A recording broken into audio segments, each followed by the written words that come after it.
Bismillahirrahmanirrahim. Assalamualaikum warahmatullahi wabarakatuh. Ya. Alhamdulillahirabbil alamin walladzi arsala rasulahu bil huda wa dinil haqq liyudhhirahu 'alad dini kulli wa kafa billahi syahida. Asyhadu an la ilaha illallah wa asyhadu anna Muhammadan abduhu wa rasuluhu la nabiyya ba'da. Subhanaka la ilma lana illa ma 'allamtana innaka antal alimul hakim. Ibu-ibu sholihat yang dirahmati Allah Subhanahu wa taala. Alhamdulillah, segala puji tentu milik Allah yang terus-menerus memberikan kita kenikmatan dalam hidup ini.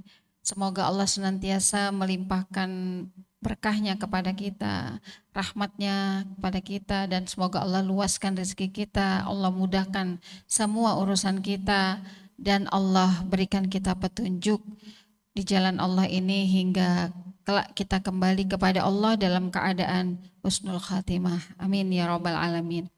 Baik, kita langsung saja bahas hadis ke-24 dari hadis Arba'in ini tentang larangan berbuat zalim ya. Ibu-ibu sekalian, hadis ini yang akan kita baca adalah hadis qudsi. Ya, hadis qudsi itu adalah hadis yang matannya atau kontennya atau teksnya gitu ya. Itu berasal dari Allah Subhanahu wa taala, namun yang melafazkan adalah Rasulullah sallallahu alaihi wasallam. Ya, jadi secara tingkatan hadis qudsi ini lebih tinggi daripada hadis Rasul. Ya, kenapa? Karena isi dari hadis ini dari Allah Subhanahu wa taala. Ya. Baik, ibu-ibu saya bacakan hadisnya ya. An Abi Dzarrin Al-Ghifari radhiyallahu anhu anin Nabi sallallahu alaihi wasallam. Abu Dzar Al-Ghifari radhiyallahu anhu berkata, Nabi sallallahu alaihi wasallam mensabdakan firman Allah Subhanahu wa taala.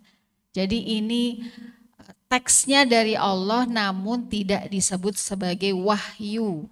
Ya. Ya. Kita lanjutkan. Ya. Anin Nabi sallallahu alaihi wasallam fima yarwihi an rabbihi azza wa jalla annahu qala ya ibadi inni haramtu zulma ala nafsi wa ja'altuhu bainakum muharraman fala tadzalamu. Wahai hambaku, kata Allah, sesungguhnya aku telah mengharamkan kezoliman kepada diriku dan aku menjadikan kezoliman itu haram di antara kalian. Karena itu jangan saling menzolimi. Ya, nih yang pertama ya Bu. Jadi kezoliman itu adalah sesuatu yang diharamkan ya oleh Allah Subhanahu wa taala. Kemudian kita lanjutkan. Ya ibadi kullukum dhallun, kata Allah. Illa man hadaituhu fastahduni ahdikum. Makasih. Wahai hambaku, kalian semua tersesat kecuali yang kuberi petunjuk, kata Allah. Karena itu mintalah petunjuk kepadaku, pasti kuberi petunjuk. Yang kedua ya. Jadi ini semua Allah sampaikan kepada kita hambanya. Berikutnya, ya ibadi kullukum ja'i'. Ja' itu lapar ya Bu. Illa man ata'amtuhu fastata'imuni uta'imkum. Wahai hambaku, kalian semua lapar. Kecuali yang kuberi makan. Karena itu mintalah makan kepadaku, kata Allah. Pasti kuberi makan. Ya ibadi kullukum arin. Wahai hambaku, semua kalian itu telanjang. Illa man kasautuhu. Ya, kecuali yang kuberi pakaian, kata Allah. Fastaksuni aksukum, mintalah pakaian kepadaku maka akan aku beri pakaian. Jadi kalau kita lihat ya ibu-ibu, konteks hadis ini bahwa manusia itu lemah banget gitu ya. Gitu. Jadi manusia bergantung itu hanya kepada Allah Subhanahu wa taala. Bahkan sampai urusan makan aja kita kalau nggak minta sama Allah tuh ya kita nggak dapat makan gitu. Ya. Kemudian ya ibadi innakum tukhti'una bil-laili wan-nahar. Ya ibadi, kata Allah, ya, sesungguhnya kalian itu semua berbuat salah di waktu malam dan siang hari. Wa ana aghfiruz dzunub, dan aku adalah yang mengampuni semua dosa. Fastaghfiruni aghfir. Fastaghfiruni, mintalah ampun kepadaku, aghfir lakum, maka kalian akan aku ampuni. Ya. Berikutnya panjang ya Bu. Ya ibadi innakum lan tablughu dharri fatadurruni. Wahai hambaku, kalian tidak dapat menjangkau kemudaratanku, karena itu sedikit pun kalian tidak mampu menimpakan mudarat kepadaku. Walan tablughu naf'i fatanfa'uni. Ya. Karena kalian juga tidak dapat menjangkau kemanfaatanku, karena itu kalian sedikit pun tidak mampu memberi manfaat kepadaku.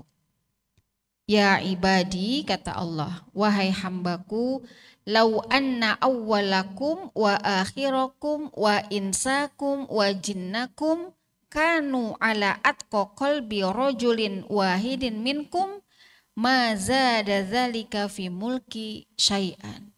Wahai hambaku, andaikan kalian semua, yang pertama dan terakhir dari bangsa manusia dan jin, menjadi seperti orang yang paling bertakwa di antara kalian, sama sekali itu tidak menambah kekuasaanku. Ya, Masya Allah. Ya ibadi, lau anna awwalakum wa akhirakum wa insakum wa jinnakum kanu ala afjari qalbi wahidin minkum manaqasa zalika min mulki syai'an. Wahai hambaku, andaikan kalian semua, yang pertama dan terakhir dari bangsa manusia dan jin, menjadi seperti orang paling jahat di antara kalian, sama sekali itu tidak mengurangi kekuasaanku. Jadi kita mau berbuat jahat apapun ya, kezaliman apapun, termasuk kezaliman yang paling besar itu adalah syirik gitu ya, itu tidak mengurangi kekuasaan Allah Subhanahu wa taala. Kita mau takwa, kita nggak mau takwa, itu tidak mengurangi kekuasaan Allah. Ya, nggak pengaruh. Ya, tapi yang rugi kita. Ntar ada di dalam penjelasannya. Ya ibadi, lau anna awwalakum wa akhirakum wa insakum wa jinnakum qamu fi sa'idin wahidin fasa'aluni fa'ataitu kulla wahidin mas'alatahu manaqasa dzalika mimma indi. Ya. Yang berikutnya, wahai hambaku, andaikan kalian semua, yang pertama, yang terakhir dari bangsa manusia dan jin, berkumpul di satu daratan, mengajukan permintaan kepadaku, lalu masing-masing akan aku kabulkan permintaannya. Walaupun kita tuh berkumpul ya Bu, ribuan orang, ya doa kita masing-masing diijabah sama Allah. Allah tuh ngejawabnya itu bukan untuk semuanya, tapi untuk kita masing-masing. Masya Allah. Hal itu sama sekali tidak mengurangi kekayaanku. Walaupun Allah itu sudah mengampuni dosa-dosa kita, mengabulkan permintaan kita, apapun yang kita minta sama Allah, itu tidak mengurangi kekayaan Allah Subhanahu wa taala. Maka ya teruslah berdoa. Jangan sampai capek, jangan lelah gitu. Karena kenapa? Allah nggak pernah lelah ya untuk mengabulkan doa-doa kita. Namun saja kalau kita berdoa ingin diijabah sama Allah, ya kita harus melayakkan diri kita ini untuk bisa menjadi hamba yang doanya dikabulkan. Salah satunya apa? Ya jauhi maksiat, tidak bermaksiat. Ya datengin Allah terus setiap malam gitu. Ingat Allah terus di mana aja gitu. Nah itu akan cepat gitu. Ya. Kemudian di yang terakhir, ya. Illa kamayan kusul mikhyatu idza udkhilal bahar. Ya. Jadi kecuali hanya seperti jarum yang dicelupkan ke laut, ya cuma kecil lah bagi Allah itu mah. Ya jarum dicelupin ke laut yang luas sekali. Ya, ya ibadi, innama hiya a'malukum uhsiha lakum summa ufawwikum iyyaha. Nah, wahai hambaku, semua itu adalah amal perbuatan kalian. Aku hitung lalu kuberi balasan. Karena itu barang siapa mendapatkan kebaikan, hendaklah ia memuji Allah. Faman wajada khairan faliyahmadillah. Waman wajada ghaira dzalika fala yalumanna illa nafsa. Dan barang siapa mendapatkan selain itu, hendaklah dia tidak mencela kecuali dirinya sendiri. Nah, ibu-ibu sholihat, kalau kita renungi hadis ini gitu ya, betapa manusia itu makhluk Allah yang sangat lemah, sangat bodoh, sangat kurang gitu. Ya. Tidak memiliki kekuatan apapun kecuali kita ini memang kekuatannya dapat dari Allah Subhanahu wa taala. Nah, maka disebut oleh para ulama bahwa hadis ini adalah hadis qudsi yang sangat penting untuk difahami oleh setiap hamba Allah Subhanahu wa taala. Ya. Agar kita ini tidak bergantung kepada makhluk. Kita tidak bergantung kepada selain Allah Subhanahu wa taala. Ya. Ini adalah hadis tauhid ya, kalau saya mengatakan bahwa ini juga termasuk hadis tauhid. Nah, di sini di ahamiyatul hadis itu disebutkan ya bahwa seorang Abu Idris Al-Haulani apabila akan mengucapkan hadis ini, beliau duduk bersimpuh. Untuk apa? Untuk menghormatinya. Itu ya, saking Masya Allah gitu ya. Dan kebanyakan perawi dari hadis ini adalah orang-orang Damaskus ya. Ya. Seperti misalnya Imam Ahmad Ibnu Hambal gitu ya. Beliau juga mengatakan penduduk Syam tidak memiliki hadis yang lebih mulia dari hadis ini. Memang kedudukan hadis ini sangat tinggi, ibu-ibu sekalian. Udah hadis qudsi, kemudian isinya adalah bagaimana hamba itu ya diberi pesan-pesan oleh Allah Subhanahu wa taala agar apa? Agar bertauhid kepada Allah Subhanahu wa taala. Memang kalau judulnya nggak, kurang relevan menurut saya, larangan berbuat zalim, karena perbuatan zalim ada di penggalan saja gitu.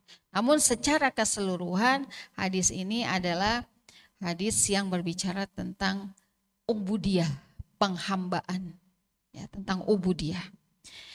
Nah, ibu-ibu sekalian, ini adalah hadis qudsi. Kalau di sini disampaikan ya dalam kitab Imam An-Nawawi ini, hadis Arba'in.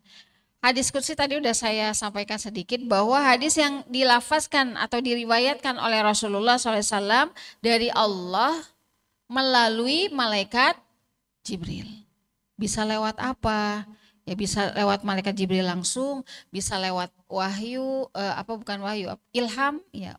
Ya bisa lewat wahyu juga ya. Wahyu, ilham, mimpi, atau taufik ya, atau khotiroh. Khotiroh itu lintasan-lintasan hati ya, dan lintasan-lintasan pikiran. Nah, jadi makanya Nabi dapetin hadis ini gitu. Jadi tidak Allah itu bertemu langsung dengan Rasulullah, enggak. Gitu. Tapi melalui perantara malaikat Jibril. Kadang lewat wahyu, kadang lewat ilham, kadang lewat mimpi, kadang lewat khotiroh, ya bersitan-bersitan hati gitu, atau taufik ya, lewat taufiknya. Nah, taufik itu petunjuk ya, hidayah gitu ya, petunjuk. Tapi orang lebih mengenal petunjuk ya pada taufik. Makanya kalau Biasanya orang menutup pengajian itu apa, Bu? Wabillahi taufik wal hidayah. Nah, ya, taufik al hidayah mirip sama ya. Nah, kita kan lihat perbedaannya Ibu-ibu sekalian. Kalau Al-Qur'an itu adalah mukjizat. Ya, ini perbedaan antara Al-Qur'an dengan hadis qudsi. Karena hadis qudsi nggak boleh dibilang sebagai wahyu. Tapi kalau sampainya kepada Nabi itu lewat wahyu mungkin ya. Nah, yang pertama Al-Qur'an itu adalah mukjizat. Baik lafaz maupun artinya. Sedangkan hadis qudsi itu bukan mukjizat. Al-Qur'an kan mukjizat terbesar ya bagi Nabi. Terus yang kedua, Al-Qur'an itu sah dibaca dalam sholat. Hadis qudsi tidak sah, nggak boleh. Gitu. Terus mengingkari Al-Qur'an dihukumi kafir. Tapi kalau mengingkari hadis qudsi nggak apa-apa. Artinya bukan kafir, hanya dihukuminya fasik. Ya, fasik. Fasik itu apa, Bu? Bukan, fasik itu pelaku munafik. Pekerjaannya munafik, orangnya disebut fasik. Gitu. Iya, kan ada tanda orang munafik 3. Kalau dia berkata dia bohong. Nah, kalau dia berjanji dia hianat, diberi amanah, dia ingkar. Berjanji dia ingkar, diberi amanah, dia hianat. Ya. Nah, ini kan ininya ya, apa namanya? Ciri-ciri munafiknya gitu. Jadi munafik itu bukan orang sebenarnya, Ibu-ibu. Sifat, tapi orangnya disebut fasik. Gitu. Ya, orangnya disebut fasik. Bukan, harusnya yang benar itu orang fasik. Cuman kita kan kebanyakan tidak menyebut langsung orangnya, tapi kalau di dalam Al-Quran itu lebih banyak menggunakan sifat-sifatnya. Jadi yang disebut dalam Al-Quran itu sifat-sifat orang munafik. Tapi ada juga di dalam Al-Quran itu fasikun, fasikin, Allah sebut gitu. Nah itu kalau sudah keterlaluan, maka Allah sebut orangnya. Fasikun.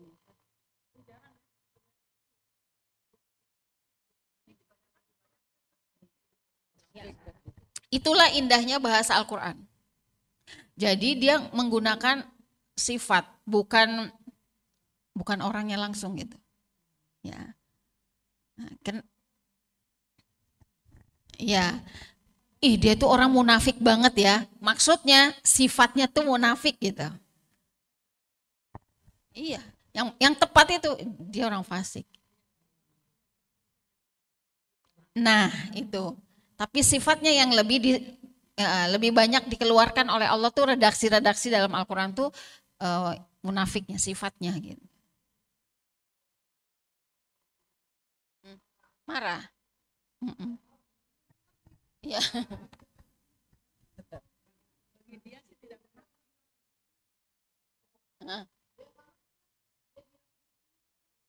Karena nggak paham.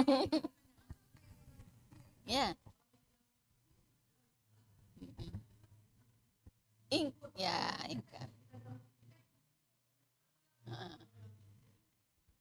Dia nggak dibilang marah kalau bilang ingkar. Kamu ingkar banget ya. Cuma dibilang ingkar itu dia nggak akan marah. Padahal ingkar itu adalah kafir. Jadi orang yang kafir itu orang yang ingkar sebenarnya. Sama.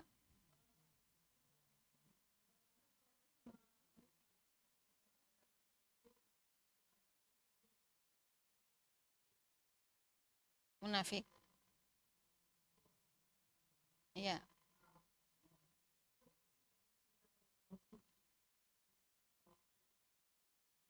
Iya, kita harus pilih-pilih ya. Karena kan almar'u ma'aman ahabba. Seseorang itu tergantung dari siapa yang dia cintai, siapa yang dia deketin, siapa yang dia jadikan teman gitu. Ya, cuman sulit ya ibu-ibu. Karena memang itu tadi munafik ini kan sifat. Jadi memang nggak terlihat. Tapi pelakunya itu sebenarnya banyak. Ya. Bahkan bisa jadi kita tuh kadang-kadang juga munafik gitu. Kita munafik sama Allah, kita bohong sama Allah gitu. Ya termasuk kan kita kan berjanji nih sama Allah, inna sholati wa nusuki wa mahyaya wa mamati lillah gitu. Tapi ternyata sholat kita bukan karena Allah, karena pengen dipuji gitu. Ibadah kita bukan karena Allah tapi karena manusia itu. Kadang-kadang memang itu ada juga dalam diri kita gitu ya. Makanya memang istighfar itu harus setiap hari gitu Bu. Ya, iya, iya. Dan biasanya kita nggak bisa ngelihat diri kita sendiri, tapi kita bisa ngelihat orang lain gitu. Nah itu. Apa kata pepatahnya tuh Bu? Gajah di pelupuk mata nggak terlihat ya. Semut jauh di sana tuh terlihat gitu. Nah itu. Ya, baik lanjut ya. Al-Quran baik lafaz maupun maknanya dari Allah. Sedangkan hadis kursi maknanya saja dari Allah, tapi lafaznya itu dari Nabi, ya dari Rasul.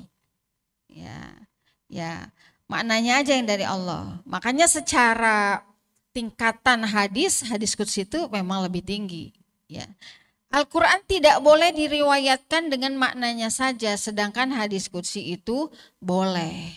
Ya, kalau Al-Quran tidak boleh dibaca atau difahami secara kontekstual, ibu-ibu, tapi dia butuh penjelasan-penjelasan dari hadis-hadis Nabi gitu. Contoh, dalam Al-Quran itu kan Allah nyuruh kita untuk sholat ya, tapi kan gak dijelasin sama Allah gimana tata cara sholat, apa aja sholatnya. Sholat sunnah apa aja, berapa rokaatnya, waktunya tidak dijelaskan dalam Al-Quran. Maka memang Al-Quran itu tidak boleh difahami secara kontekstual aja gitu. Ini yang menyebabkan akhirnya kita banyak perbedaan gitu. Ada orang yang ya udah dia mah pokoknya letterlek aja lah, pokoknya sesuai gitu ya dengan ayat Al-Quran. Contoh misalnya surat An-Nur, hendaklah perempuan-perempuan kalian mengulurkan kerudungnya hingga ke dada. Hendaklah. Nah, hendaklah itu yang bikin masalah. Karena hendaklah itu bukan perintah yang wajib. Ini ya kurang kuat, maka dia butuh dikuatkan oleh hadis-hadis lain gitu. Nah, itulah Bu, makanya kenapa Islam itu kok kadang banyak berbeda gitu ya dalam masalah hukum. Nggak bisa. Ya, harus dia butuh referensi lain yang sifatnya untuk menguatkan. Ya, mm, mm, mm, mm.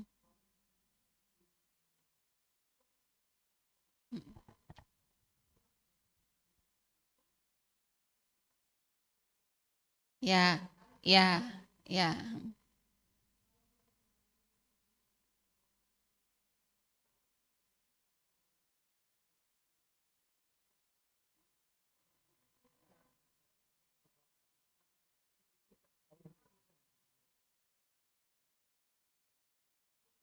Ya. Jadi ayat-ayat Al-Quran itu ada mustasbihat dan ada ghairu mustasbihat. Ya, ada yang perlu diterjemahkan, dicarikan referensinya, dan ada juga memang yang dia sudah bisa difahami dan nggak butuh penjelasan, gitu. Nah, bukunya apa? Ya sebenarnya satu buku khusus gitu nggak ada Bu.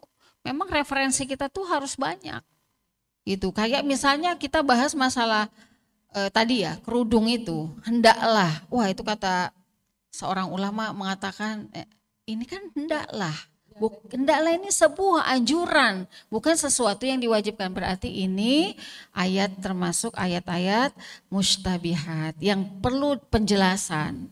Tapi ada juga yang ghairu mustasbihat nggak perlu penjelasan. Contohnya apa? Ya seperti innallah harrama gini. Innallah harrama riba. Apa Bu ayatnya? Saya lupa. Sesungguhnya Allah mengharamkan riba dan menyuburkan sedekah. Ya. Nah itulah punya ya. Nah itu nggak perlu penerjemahan lagi karena memang kenapa riba itu diharamkan ya karena mudaratnya banyak dan nggak butuh penjelasan lagi. Tuh contoh. Atau lahmul khinzir. Allah itu mengharamkan daging babi, judi gitu ya, kemudian menyembah berhala gitu ya. Terus memakan darah itu enggak perlu penjelasan lagi gitu. Ya jadi memang butuh referensi aja sih. Kalau buku khusus yang bahas, oh ini yang perlu penguatan ini enggak, itu enggak ada. Ya.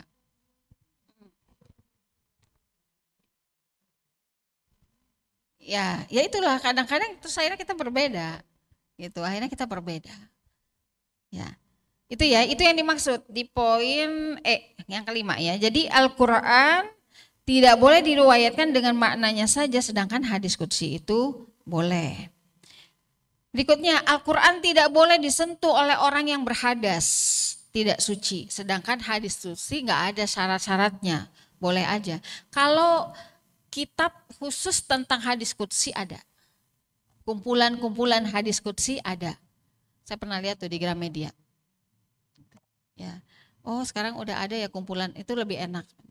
Ibu-ibu sekarang mah nggak usah ke toko buku, di sini bukunya banyak. Itu tinggal di-download aja. Ya buku atau e-book ya, e-booknya hadis qudsi gitu. Udah ibu keluar situ, satu buku gitu. Maka Gramedia sepi ya Bu. Saya itu juga ke sana itu berapa waktu lalu. Kasihan banget ya. Gunung Agung. Iya, ya. Iya, karena semua sudah di sini. Kita download e-booknya hadis qudsi gitu. Wah, udah ada bisa di situ. Ada yang berbayar, ada yang enggak. Gitu ya. Berikutnya, orang yang junub tidak boleh membaca atau membawa Al-Qur'an. Ya, ini khilafiyah ya. Sedangkan ia diperbolehkan membaca atau membawa hadis qudsi. Jadi kalau ada kitab, buku khusus tentang hadis qudsi mah ya boleh dibawa, dibaca bagi orang yang sedang haid misalnya atau junub gitu. Nah, di dalam Al-Quran surat An-Nisa ayat 143 kalau nggak salah ya, yang berbicara tentang bahwa wanita yang sedang haid itu nggak boleh masuk masjid gitu ya. Nah itu yang butuh penjelasan, butuh referensi. Ya, makanya kita sering berbeda. Ada orang yang boleh kok masuk masjid. Iya, iya. Tapi ada juga yang nggak boleh gitu ya. Banyak kan pandangannya gitu. Tapi masing-masing itu pasti punya dalilnya sendiri gitu. Terus termasuk megang Al-Quran. Ya, megang Al-Quran bagi orang yang haid tuh nggak boleh kalau Imam Syafi'i ya. Ya, nyentuhnya aja nggak boleh kalau Imam Syafi'i. Tapi ada juga ya Bu, nyentuh nggak boleh tapi baca boleh. Itu ada ya macam gitu. Hanafi boleh ya, yang boleh itu Hanafi. Imam Syafi'i nggak boleh.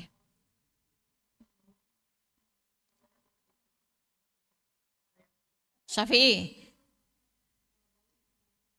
boleh, tapi yang tidak boleh itu justru malah takkid.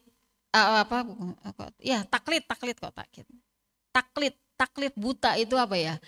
Saya tuh mazhab Syafi'i. Jadi saya nggak akan mau pakai mazhab-mazhab yang lain gitu. Jadi apa itu Bu namanya? Ya taklid. Hmm.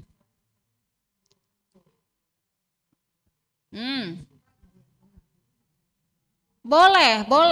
Jadi menggunakan berbagai mazhab itu justru boleh. Yang nggak boleh itu taklid terhadap fanatik. Nah, taklid itu fanatik. Justru yang nggak boleh fanatik terhadap satu mazhab gitu. Kalau kita mau pakai mazhab-mazhab yang lain itu boleh. Tapi ya ada syaratnya juga. Tidak dengan niat mencari-cari yang mudah atau ringan. Tapi lebih disesuaikan kepada kondisi kita. Contoh ya, orang safar. Imam Syafi'i itu boleh loh. Orang safar itu sudah lewat perbatasan kota itu dia jamak qashar, itu boleh. Tapi ada imam yang nggak ngebolehin, Imam Hambal kalau nggak salah. Jadi makanya ada tuh ibu-ibu majelis talim ya, kalau misalnya lagi rihlah, lagi jalan-jalan gitu ya Bu, dia tetap aja nggak mau di jamak qashar. Pokoknya saya mah tetap mau sholat zuhur. Nanti saya pokoknya sampai rumah mau sholat asar misalnya atau maghrib gitu. Jadi ada yang begitu Bu. Lah, kenapa Bu? Ya ada tentang ayat qashar kalau kamu sedang safar gitu. Nah itu tadi karena fikih itu ayat itu butuh penjelasan safar yang bagaimana gitu. Akhirnya ada fikihnya. Kalau sudah bicara fikih ada perbedaannya gitu. Iya gitu. Makanya tuh kadang-kadang ibu itu gimana sih?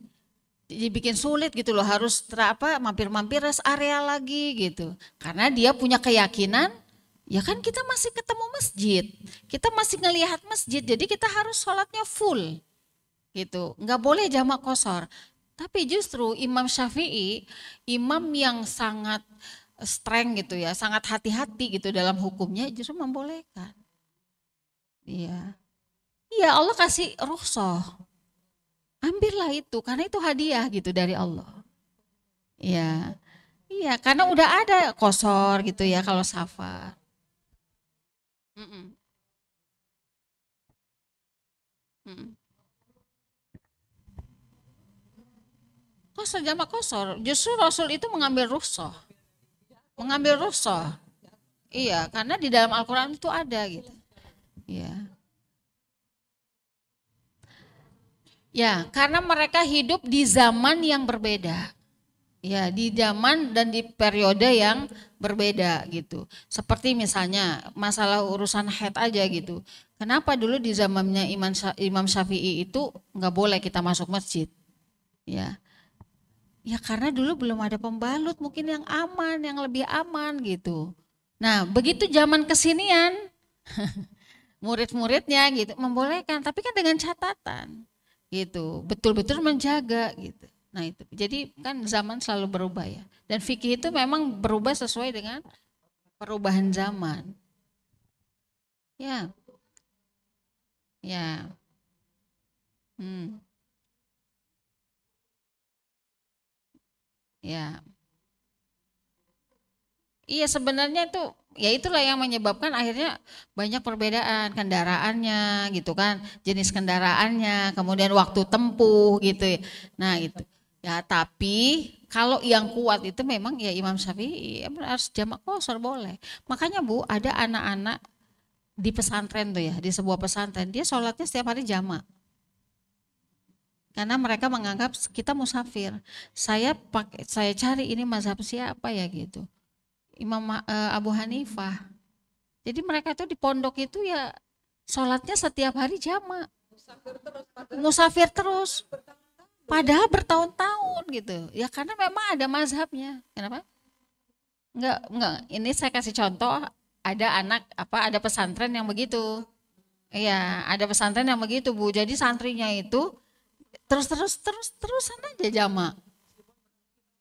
Meskipun mukim dia di situ. Karena hmm, hmm,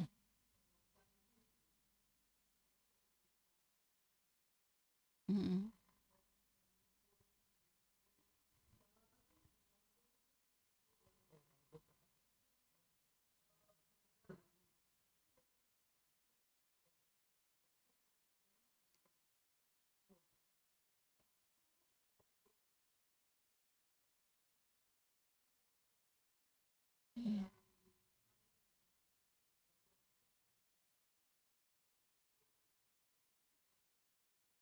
Sholat di mobil nggak bisa Bu? Hmm. Sebenarnya sih bisa sih. Bisa. Jadi jangan jamak kosor dulu karena ini kan jarak tempuhnya juga belum ini ya. Iya, heeh. Bukan waktu Bu, bukan waktu tapi jarak kilometer. Mm-mm. Rodit lah. Ya, iya, iya. Diupayakan dulu sholat di mobil, tayamum. Ya, kondisi kita sulit, macet atau apapun gitu ya. Ah, ah. Iya, mm-mm. Udah malam jam 7 jam 8 ya. Kalau bisa kondisi kayak gitu diupayakan sholat di mobil dulu gitu, di mobil tayamum gitu. Ada gitu. Ya. Karena yang repot ya, kalau maghrib sama maghrib sama asar bisa di rumah. Maghrib sama isya bisa di rumah. Asarnya itu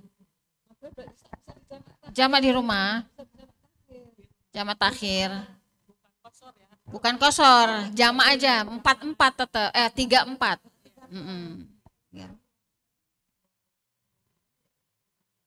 Iya.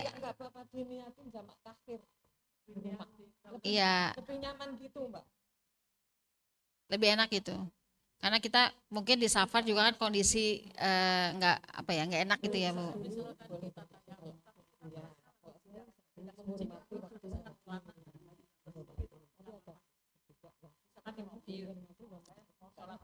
Iya, ya itu sih. Sebaiknya kan harus bersih ya. Kalau enggak ya iyalah di kosor di jama aja. Mendingan maghribnya di jama ke bisa gitu. Mm-mm. Maghrib. Mm. Iya. Jangan kosor tapi.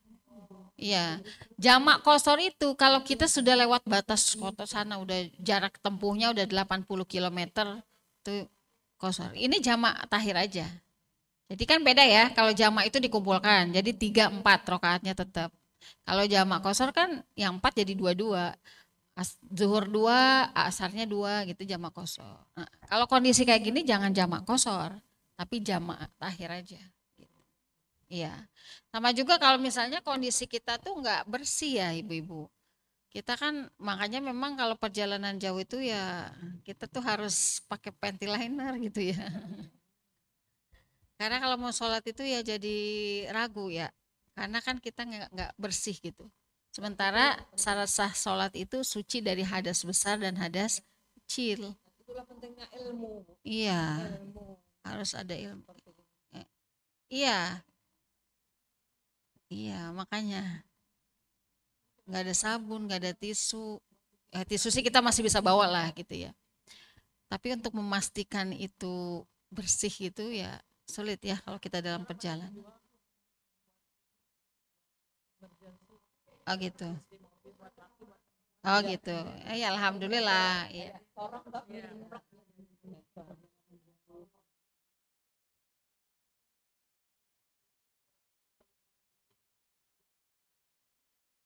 Iya.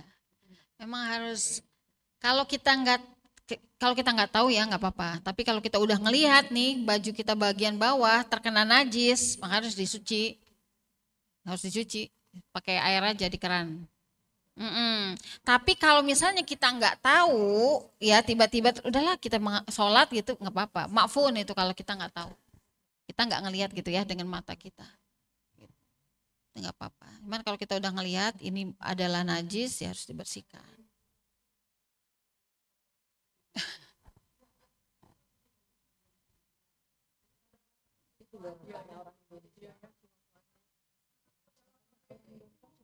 Iya harus, iya angkat aja semuanya.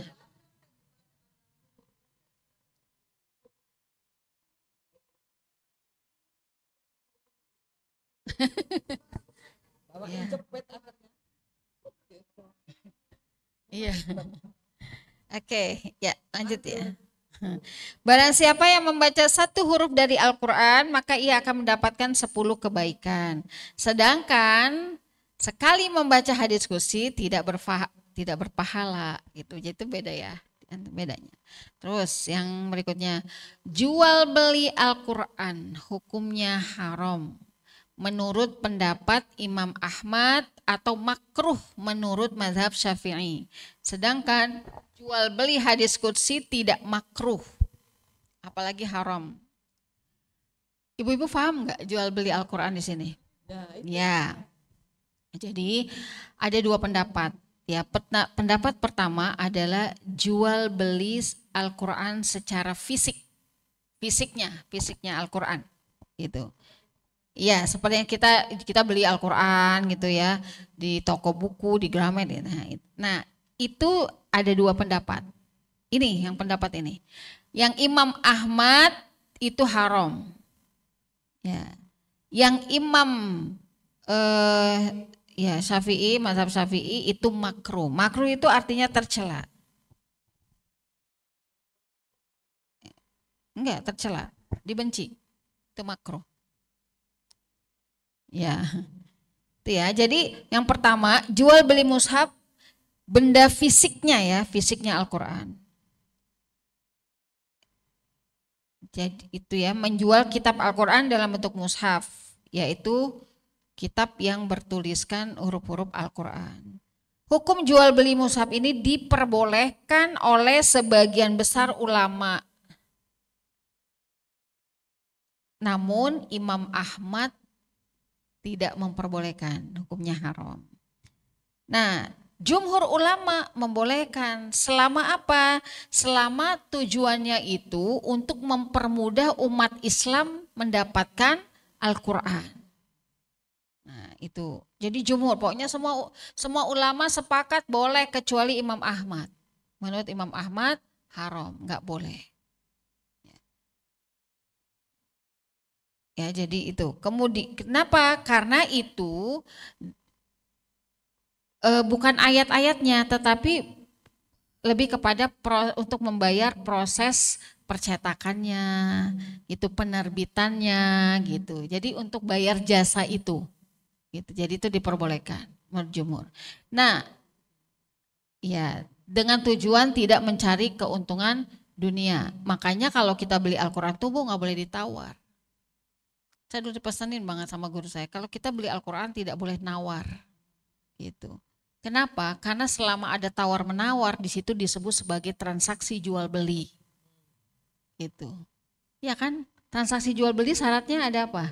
Ada penjual, ada pembeli, ada barang, ada akad, ada antarodin minkum, transaksi, gitu. Beli yang sale, yang diskon ya. Ya boleh aja, boleh. Boleh. Iya. Udah ada. Dia nggak mungkin lah nge-sale tapi nggak dapat untung karena orang jual pasti maunya untung, tapi nggak boleh nawar. Selama ada tawar menawar itu adalah sebuah transaksi. Terus yang kedua ibu-ibu, menjual isi atau bacaan Al-Quran. Nah ini bacaannya itu ya.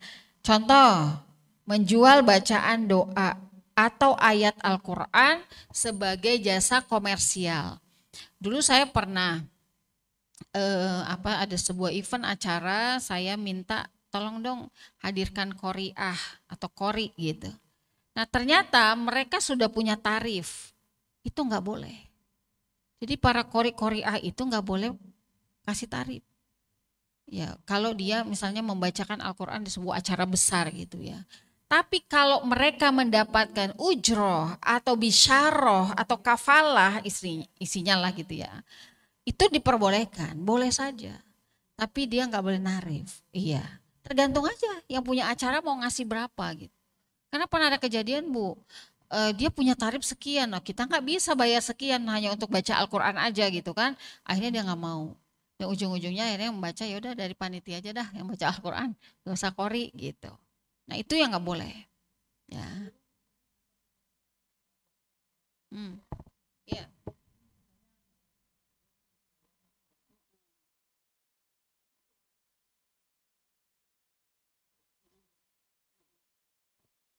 Itu harus tahu dulu kebenarannya ya enggak? Harus dibuktikan kebenarannya apa iya gitu. Ya, harusnya sih enggak begitu. Ya, nah orang manggil bukan hataman Quran. Ini misalnya tahlil, ada petugas tahlil ya kan. Terus tapi dia dibayar, misalnya untuk di sini acara akikah, acara walimah terus apa? Iya, itu nggak boleh. Kalau dia udah punya tarif, jangankan itu marah. Kalau yang pernah saya undang nggak mau datang. Karena nggak boleh. Nah, orang yang ngaji di makam, nah tuh kan itu dibayar Bu. Ini mau ngaji berapa hari? Ya 7 hari sekian. Nanti kalau sampai 40 hari sekian, itu yang nggak boleh, itu yang haram. Hmm. Hmm. Hmm. Hmm. Hmm. Hmm. Iya. Hmm. Iya, memang begitu kenyataannya, gitu.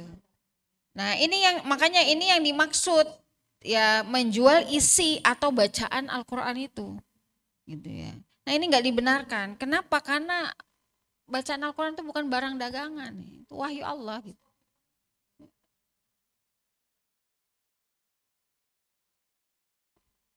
Ya,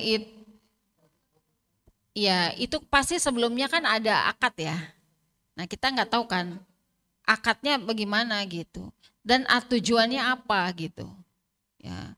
Kecuali kalau nggak ada akad memang orang udahlah orang yang muterin ini ya tilawah kita misalnya ya udah itu mah nggak ada transaksi kan aman. Iya dari kitanya nggak boleh. Ini saya mau dimasukin situ harus bayar sekian ya. Boleh. Ya termasuk ustadz-ustadzah juga sih Bu sebenarnya yang ceramah-ceramah yang nyampein ayat-ayat Allah gitu ya. Itu nggak boleh sebenarnya. Banyak yang Ustadz undang itu kan bikin tarif kan. Nggak boleh sebenarnya. Ustadz undang itu tarifnya tinggi. Boleh. Nggak boleh. Nggak ada. Iya. Ya dia kuat kali backingannya Bu. Dia dilindungi pemerintah makanya kan.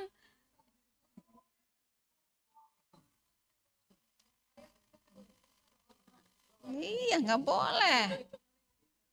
Iya, ya iya makanya gitu. Iya. Iya. Iya dosa lah. Nggak paham Bu. Bisa jadi orang-orang di kementerian nggak paham. Ya tentangnya begitu. Ya nggak ngerti ya, wallahu alam lah ya kalau gitu. Ya. Nah, ini ada nih dalam surat Al-Baqarah ayat 41. Dan janganlah kamu menjual ayat-ayatku dengan harga yang murah. Ya, mungkin dia salah menafsirkan ayat ini mungkin. Iya, itu tadi dia kontekstual. Akhirnya dengan harga yang tinggi. Itu. Ya, nah ini ya. Jadi intinya tidak boleh ada transaksi ya di dalam Al-Qur'an. Ya jual beli apa namanya ayat-ayatnya gitu bentuknya apapun. Suruh mimpin tahlil, ngaji di kuburan apa segala macam gitu, pasang tarif enggak boleh termasuk ceramah. Para penceramah itu kan sebenarnya dakwah ya, harusnya sih gitu.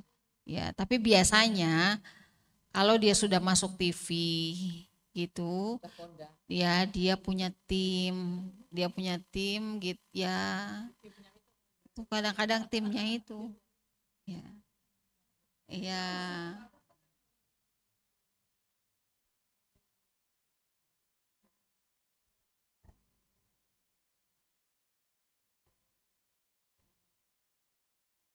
Ya. Ya, semua sahabat itu kaya dari tijaroh, dari perdagangan. Jadi dakwah mereka itu bukan pekerjaan ya, tapi lebih kepada itu ya memang tugas, kewajiban gitu, dakwah. Makanya memang tijaroh di zaman Nabi itu gitu. Kalau sekarang ini kayak walau alam lah ya memang kondisinya begitu. Iya, iya, iya. Para ustadz-ustadz itu harus punya usaha gitu. Makanya kalau ustadz punya usaha itu saya senang. Ya jualan madu, ada ayam petelur gitu. Ya Ustadz Jumharudin itu, Ustadz Jumhar tuh ada ini, ya beliau tuh ada peternak-ternak tuh. Ada ternak, istrinya juga punya butik ya kan. Ustadz Jumhar. Tipis banget Bu.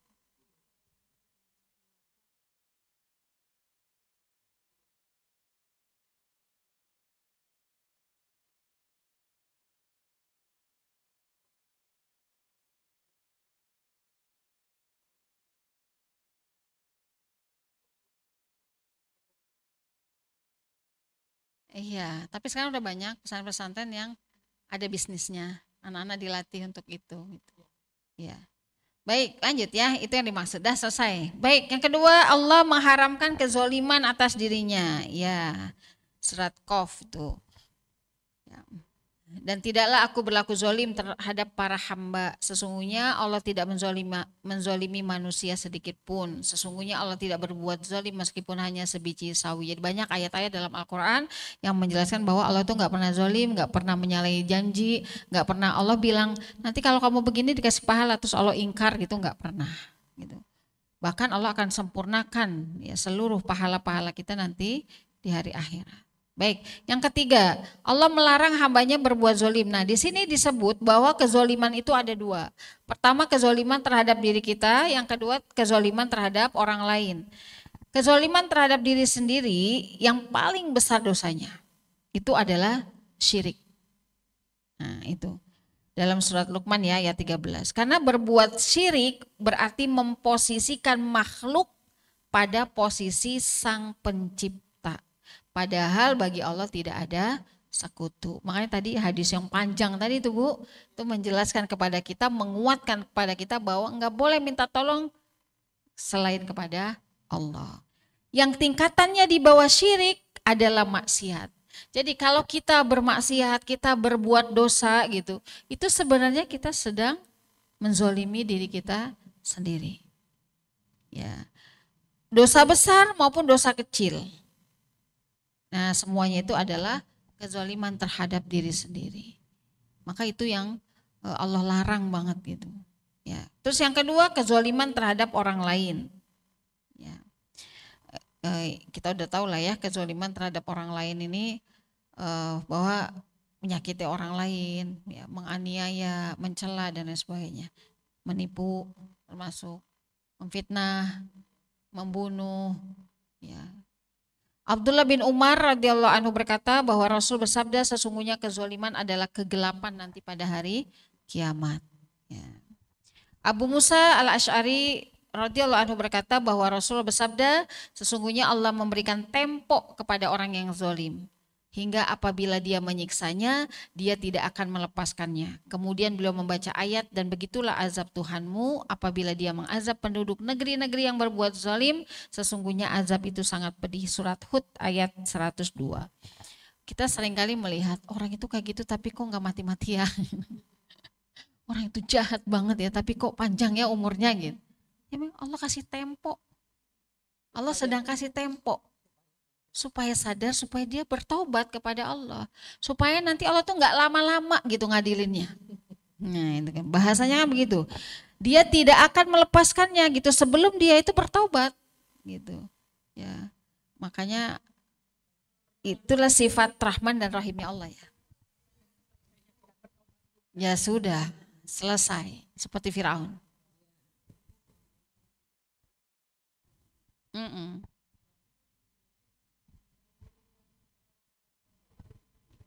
Mm-mm.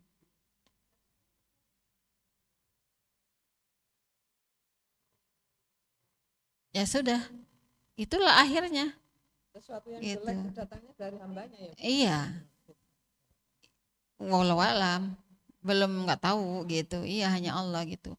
Tapi biasanya Bu, makanya orang-orang yang seperti itu, mereka itu butuh kita, butuh para dai dan daiyah yang mengarahkan, yang memberikan jalan gitu.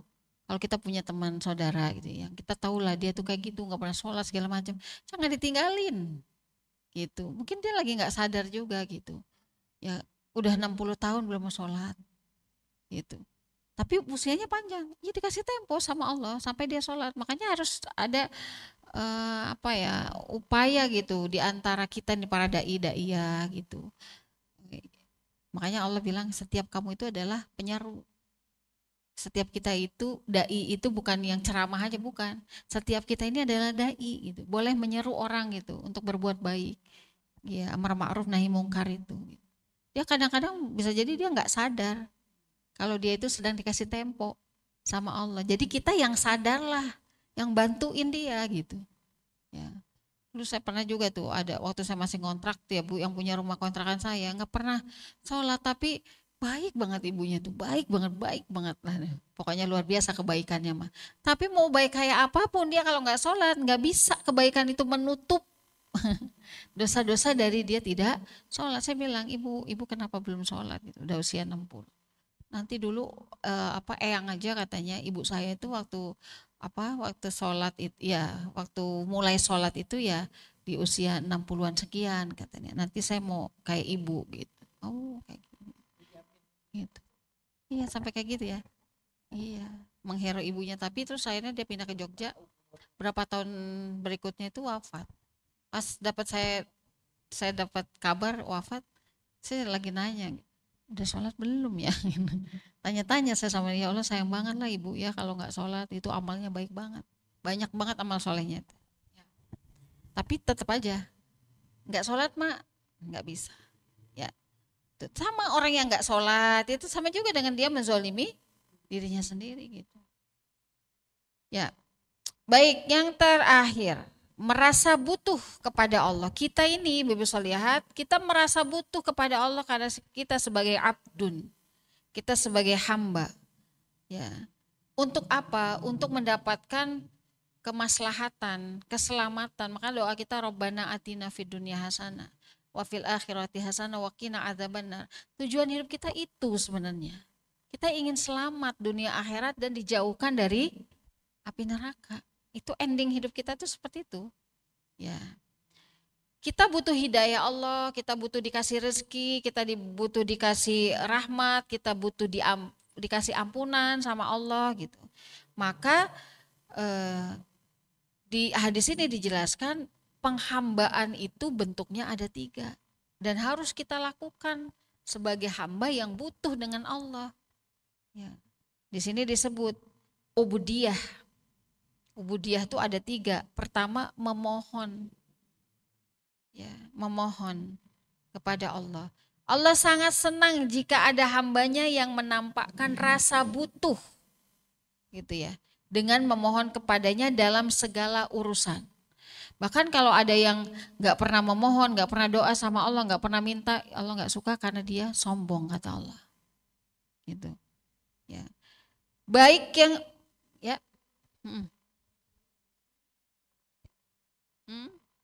Kapan aja. Mm-mm. Mm-mm.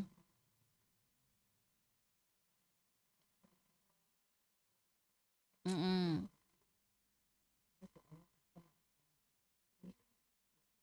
Dia nggak doa. Iya, doa itu kapan aja karena doa itu bagian dari kita mengingat Allah ya. Azkurkum wazkuruli wala takfurun ya. Azkuruni azkurkum. Ingatlah kepadaku maka aku akan ingat kepadamu. Kapan saja itu. Bahkan doa setelah sholat fardu itu yang waktu yang mustajab. Salah satu waktu yang mustajab. Adapun teman-teman kita yang ada juga ya, yang habis sholat udah pergi aja gitu ya, nggak doa nggak sih, itu mah biarin aja lah. Dia punya pemahaman sendiri kali. Iya, dia mungkin nggak butuh Allah. Iya, iya begitu. Ya, bahwa sholat itu adalah doa, ya, gitu. Bahkan kita harus bisa memanfaatkan waktu-waktu di mana di situ mustajabah Allah kabulkan. Saya lagi perjalanan ya tadi dari rumah gitu kan safar nih dari perjalanan, sambil bawa motor, sambil doa, sambil zikir, bawa kendaraan mobil misalnya gitu nggak apa-apa gitu ya. Itu bagian dari safar. Ya safar itu kan berpergian. Ya. Iya. Dan kita harus tahu. Iya, dan kita harus tahu waktu mustajab itu salah satunya tadi. Habis sholat fardu itu waktu mustajab, safar, saat turun hujan, saat sedang dizolimi oleh orang, disakiti misalnya, gitu. Itu harus banyak doa, gitu. Ya, mereka kan memakai mazhab sekarang Arab itu tadinya Maliki ya, sekarang yang Hambali. Sekarang Hambali, berganti, ganti-ganti. Ya tergantung siapa yang berkuasa. Ya. Tergantung rajanya Bu, rajanya mazhab apa nih? Iya Syafi'i, kalau Indonesia Syafi'i. Gitu.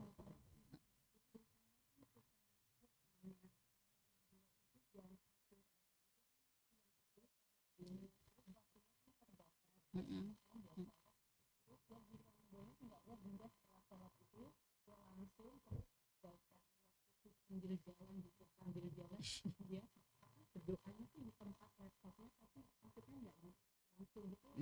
Nggak apa-apa Bu, karena ini kan terikat waktu ya, waktunya sempit gitu ya, apa.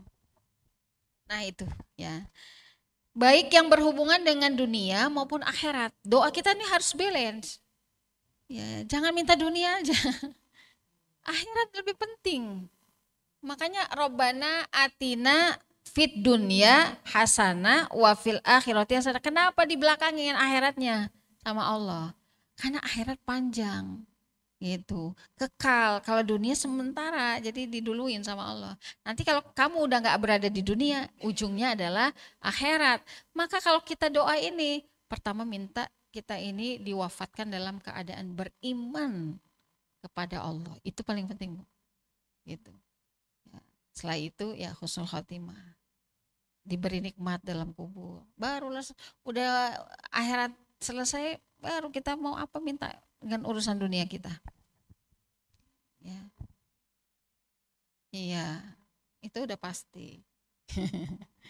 Ya, seperti makanan, pakaian, rezeki gitu. Padahal harusnya ya Allah berikan hamba ini hidayah, petunjuk sampai nanti kembali kepadamu dalam keadaan beriman. Kan begitu ya.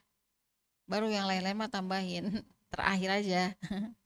Dalam sebuah hadis disebutkan, hendaklah setiap orang di antara kalian meminta kepada Allah semua keperluannya, sekalipun hanya tali sandal yang putus. Masya Allah. Artinya masalah kecil aja, Bu, ya, yang sepele, menurut kita sepele, kita itu harus mintanya sama Allah gitu. Kalau tali sandal yang putus atau sandal yang hilang di masjid, ya Allah kasih ganti, ya Allah dengan yang lebih baik. Ya Allah kasih ganti ini sandal dengan yang lebih baik supaya bisa jalan ke masjid. Ya, artinya ya Allah sesuatu yang kecil-kecil aja kita harus minta sama Allah. Kenapa? Karena Allah tahu manusia itu seringkali mengabaikan yang kecil-kecil. Gitu. Iya. Nah, ini ya, ini memohon yang pertama. Jadi memohon urusan dunia dan akhirat lah ya. Yang kedua, memohon hidayah, petunjuk, taufik, ya, berkah, rahmat. Gitu. Orang yang dikasih rahmat itu, ibu-ibu, rahmat itu kan saya pernah sampaikan ya, rahmat itu bukan kasih sayang aja sebenarnya definisinya, tapi suasana senang ketika kita ini beribadah dan beramal soleh. Datang ngaji itu ya senang, baca Quran senang, bangun malam senang gitu. Itu namanya kita sudah dikasih rahmat sama Allah. Tapi kalau ada orang yang ibadah masih hanya sebatas menggugurkan kewajiban, belum jadi kesenangan gitu, berarti belum diberi rahmat. Baru dikasih petunjuk aja, tapi belum dikasih rahmat. Makanya doanya sampai ke rahmat. Bahkan kita bisa masuk surga Allah pun dengan rahmat Allah Subhanahu wa taala. Ya, bukan dengan amal kita. Hanya kalau kita beramal enggak usah ngitung pahala.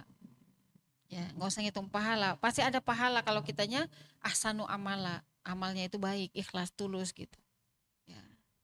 Ya, jadi ini paling penting, memohon hidayah. Kemudian yang terakhir, taat secara total. Inilah penghambaan.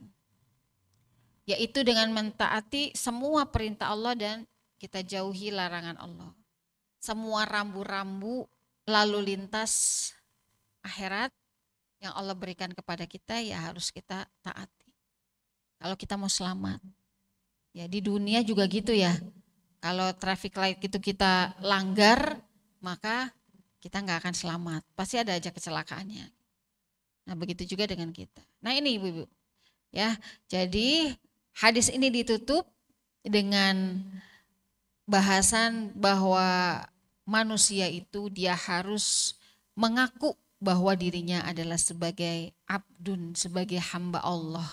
Gitu. Jadi tugas kita menghamba kepada Allah dengan cara memohon semua urusan dunia akhirat kita. Yang kedua memohon hidayah dan yang ketiga taatlah kepada Allah secara total sesuai dengan kemampuan kita masing-masing. Tidak juga dipaksakan. Ya, semuanya harus proses. Insya Allah kalau kita berproses dalam menjemput hidayah Allah, kita akan terasa nikmat. Kalau sudah nikmat, mudah-mudahan kita senang. Ya, amin. Kalau kita sudah senang dalam melakukan ketaatan, udah jadi hobi gitu. Pernah saya tanya ya, ada jamaah saya, ibu hobinya apa? Puasa. Wah, Masya Allah. Gitu. Kenapa saya ditemuin sama ibu itu jawabnya puasa? Mungkin karena Allah kamu tuh jarang puasa gitu. Jadi ditemuin tuh sama Allah. Orang yang puasa bu, kencang banget puasanya. Setiap saya di majelis, dia puasa. Yang lain-lain makan-makan tahan. Padahal beliau ini kulaan di Tanah Abang, dagang Bu. Ya. Dan dia kulaannya tuh hari Senin, hari Kamis. Ya. Jadi pas lagi puasa. Tapi lewat puasa Senin Kamis, puasa Daud. Usianya udah 60-an sekian. Ya udah lansia sih, maksudnya udah senior gitu. Ya keren itu. Ya keren. Nah itu justru itu. Dan ada kisahnya itu tetangga saya di Blok C itu. Tapi saya nggak takziah, waktu itu saya lagi di luar kota. Dia memang ada juga tuh, ibu itu menurut tetangganya rajin puasa ya. Jenazahnya itu wangi banget katanya. Masya Allah. Tapi saya nggak datang, nggak takziah, saya lagi di luar kota waktu itu. Oh iya memang puasanya rajin banget, kuat. Bukan hanya Senin Kamis, tapi Daud ya 60-an sih. 60-an. Ya, masih kuat. Masih kuat. Makanya itu jadi teguran ya buat saya. Kalau saya kan masih terbatas ya Pak. Kita kan Senin Kamis, saya mulbit gitu ya. Beliau tuh kuat banget loh. Daudnya kencang. Ya, daudnya kencang. Terlepas nggak tahu ya beliau punya hajat atau enggak. Tapi udah 7 tahun loh. Beliau tuh puasa Daud. Dan yang bikin kita malu lagi nih. Yang tadi nih, yang kulaan tadi ibu tadi. Kita ngaji di hari Kamis. Pada nggak pada puasa ya. Yang puasa yang bawa makanan. Ibu itu tuh bawa makanan gitu. Masya Allah, kata saya, pahalanya double-double. Makanya udah berapa kali tuh berangkat haji, berangkat umroh. Tidak dari uangnya sendiri enggak. Tapi dari orang lain. Dari para dermawan, ya itulah cara rezekinya luar biasa. Baik ibu-ibu cukup ya sampai di sini. Semoga hadis ini mengingatkan kita bahwa kita dalam hidup ini hanya bergantung kepada Allah Subhanahu wa taala dalam segala urusan kita. Iyyaka na'budu wa iyyaka nasta'in. Baik, kita tutup dengan doa astaghfirullahalazim, astaghfirullahalazim. Astaghfirullahalazim alladzi la ilaha illa huwal hayyul qayyum wa atubu ilaih. Allahumma shalli ala Muhammad wa ala ali Muhammad. La ilaha illallahul malikul haqqul mubin. Muhammadur Rasulullah shadiqul wa'dul amin. Rabbana la tuzigh qulubana ba'da idh hadaitana wa hab lana min ladunka rahmah innaka antal wahhab. Allahumma inna nas'aluka ilman nafi'a wa rizqan halalan wa thayyiban wa amalan mutaqabbala. Allahumma la tada' lana dhanban illa ghafarta wa la hamman illa farajta wa la daynan illa qadaita wa la hajatan min hawaijid dunya wal akhirah illa qadaitaha ya arhamar rahimin. Allahumma inna nas'aluka ridhaka wal jannah wa na'udzubika min sakhatika wan nar.